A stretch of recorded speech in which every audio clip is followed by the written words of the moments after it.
Fluke versus flounder. There's 3 easy identifying factors between these 2 fish that we're gonna go over with you. I'm gonna tell you how to identify them, but first, very simply, fluke is just a nickname for summer flounder. Summer flounder is one of the most commercially harvested, popular flounder in the United States. And often when people are referring to a true flounder, they're talking about winter flounder. And winter flounder are another very popular commercially harvested fish in the United States. Winter flounder are only found in the Northeast, where summer flounder are found from Florida all the way up to the Northeast. So they do have an overlap in fishing zones, which is why where they're caught isn't always a accurate identification of which kind of fish you have. But I want to be very clear, flounder is an umbrella term like saying snapper. Red snapper and yellowtail snapper and mutton snapper, Cubera snapper are all snapper. One's not more snapper than the other snapper. Fluke is just a nickname for summer flounder. It is just as much flounder as winter flounder is. And there's another popular flounder in the United States called a southern flounder. And southern flounder does have overlapping fishing zones with the summer flounder. That can get a little bit confusing, more on that later. One very popular identifier between fluke and flounder is the direction the eyes are facing. So a fluke's eyes are gonna be facing left. So when you have the belly towards you, the eyes are gonna be facing to the left. And on a flounder, or they're both flounder, on a winter flounder, when the belly is facing you, the eyes are gonna be facing right. So based on that, you can look at these and figure out which one's which. So I'm gonna take this fish, face the belly towards me, its eyes are on the left-hand side. So based off of that information, you would say that this is the fluke. And that would be mostly correct if you're only using these 2 fish as the example. And here's the winter flounder, belly facing me, eyes are facing right. So there you go. The reason why this is accurate between these 2 fish, but not entirely accurate between all flounder, is because southern and summer flounder both have left-facing eyes, whereas the winter is the only one out of these 3 that are gonna face right. And since summer and southern both have overlapping fishing grounds, the eyes facing left aren't really going to help you identify the difference between those 2. Another popular way to identify the difference between these 2 fish is its teeth. So here we have the winter flounder, and you can see his lack of teeth. And here we have our summer flounder, and look at the chompers on this guy. Southern flounder also have very sharp teeth as well. Now, how are you gonna tell the difference between a summer flounder and a southern flounder, seeing how they're the most similar to each other, is gonna be its skin. Now, the fish I have here has been out of the water for a few days. I got it shipped into our market here in South Florida. And like a lot of other fish species, their skin loses its beautiful colors and vibrancy and nuance very quickly. But when a summer flounder is caught, it's going to have what looks like eyes on the body. Summer and southern both have dots on their body. How you're gonna tell the difference is the summer are going to have rings around the dots, and the southern are not going to have rings around the dots, which you're not going to be able to tell from this fish. It's a way that you can identify it while you're catching them. A quick reminder, when I keep saying summer flounder, I am talking about fluke. Fluke and summer flounder are the same fish. Now, instead of splitting it down the middle, I'm going to teach you how I fillet a fluke and a flounder in my fish market. We're going to go behind the head at an angle. And you can see the translucency of the meat. That meat comes all the way up in the head, just like that. Then we're going to rest our knife right on that skeleton and twist forward, making sure that your knife is resting on the skeleton. Before I show you the next step, you can see through the translucency of this clear side where the ribbons of a flounder are. You can also feel it. So the lining of the fillet is right here. And these 2 strips right here where you see these lines are where the ribbons are. If you've ever caught and cleaned a fluke or flounder, you know what I'm talking about by ribbons. They're the little pockets of fat around the outside of the fish.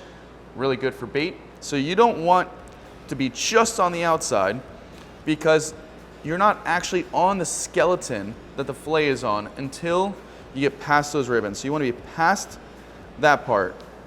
Rest your knife on the skeleton, not on the ribbons, and push forward. Here's what I'm talking about. Right here are the ribbons, and here you can see these lines is the start of the skeleton. You want that skeleton exposed from that first push. That way you can rest your knife right on top of that skeleton and pull towards the head. When you have that skeleton exposed from that first push, it makes filleting the rest of the fish really easy. Now that you're to the center, you want the tip of your knife at the base of the ribs, angle it slightly up. Flounder have very flat rib cages, so you don't need much of an angle to go to the top of the rib cage. Now you want to make a subtle cut just to go to the top of that spine. That way, you can dip your knife on the other side of the spine and cut nice and flush without losing any meat dipping over the other side. Now these fish still have guts in them, so we want to be nice and easy going over the stomach area. Now there's your beautiful fluke fillet. I like doing the white side first because after you cut it, when you flip it over, you're going to have less of a dip cutting this side because it's flatter. The brown side is thicker, so if you cut that side first, then you flip it over, you're going to have a larger dip cutting the thinner side. So we're going to pick up the fin and make a nice incision behind the head, just like that. Twist them around. Same deal. We're going to get our knife right there, twist it, make sure our knife is resting on the skeleton, and then we're going to push forward just like that. Now, we're going to take a peek and see how we did. Look at that. We went to the other side. We went past the ribbons, got on top of the skeleton. Now we can rest our knife right on top of that skeleton and pull. Not losing any of that delicious flounder meat. Fluke and flounder, summer flounder and winter flounder are absolutely phenomenal, delicious, delicious fish. Tip of the knife, base of the ribs, angle it just slightly up, very flat ribs, don't need much of an angle. Slight incision to go to the top of that spine. Dip our knife right on the other side of the spine. So you want just this part of the knife right here. The back of your knife is at the top of the spine. The front of your knife, where the blade is resting on the skeleton on the other side of the spine. Then you're going to pull down. That angle is going to make sure you don't lose any of that delicious meat. Now we're going to gently go right over those ribs. And there's side number 2. And when it's said and done, you should be able to read a magazine through your flounder skeleton. Now, because their heads are on different sides, the way you're filleting them is going to be slightly different. We just did a fluke. Now we're going to do a flounder. But first, we're going to trim these up a little bit. So these ribbons right here are absolutely delicious fried. They're pockets of fat. But if you cut them off with the skin remaining, it makes really good fluke and flounder bait. Some say that fluke and flounder are cannibals because these ribbons make the best bait for them. Being a South Floridian, I don't have enough experience fishing for them, so you let me know if this is the best bait for fluke and flounder. Now we have our winter flounder, nicknamed Northern Flounder. This is an absolutely beautiful specimen right here. Gorgeous coloring, very fresh.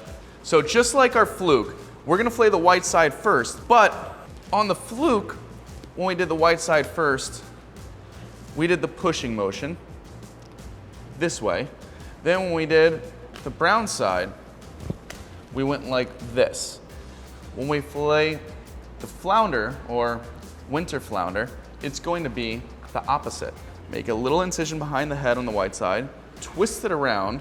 Now with your knife touching the skeleton, make a nice little twist. Make sure your knife is resting on the skeleton and push forward. Now we're gonna peek in and see how we successfully went to the other side of the ribbons, getting the skeleton exposed. Now we can rest our knife right on top of that skeleton and pull towards the tail. We use the tip of our knife to go to the top of the spine, super, super shallow incision. Tip of the knife, base of the ribs, angle it just slightly up. Those very, very short rib cage. Now tip of our knife on the other side, just like the other one, we're gonna use just this part. The back is gonna be resting on the top of the spine. The front is going to be resting on the other side of the spine, on the skeleton. Pull down, and that is how you make sure you don't lose out on any of that delicious flounder meat. Now we're gonna go over those ribs, make sure we don't get any of that stomach or roe on our fillet. This guy's got a lot of roe going on. There's your beautiful winter flounder. Look at all this roe. I'm gonna be taking this out, taking this home and frying it up. I did puncture it slightly right there, so that's a bummer. They're easier to cook with no puncture at all, but that is a really nice roe right there. Not letting that go to waste. If it weren't for that roe, we would have cut all the way down, leaving the ribbons on the fillet. We would have continued going over the belly area like this, gone all the way to the edge, and then separated it at the edge, and there's more ribbons for our bait. Filleting the second side of your winter flounder, you're gonna flip it over, come behind the head at an angle, twist your knife, resting your knife right on top of that skeleton. Then, making sure your knife is on the skeleton, we're gonna push all the way forward, just like that. We see we've got the skeleton exposed, which is just what we want, so we can rest our knife right on top of that skeleton. On this side, we're pulling towards the head. Just a slight incision to go to the top of that spine, tiniest incision, tiniest angle to go to the top of those rib bones. Now rest the tip of our knife on the other side of that skeleton and pull down towards the tail. Continue following that down. Now we're gonna, again, have to go around the row on this side too.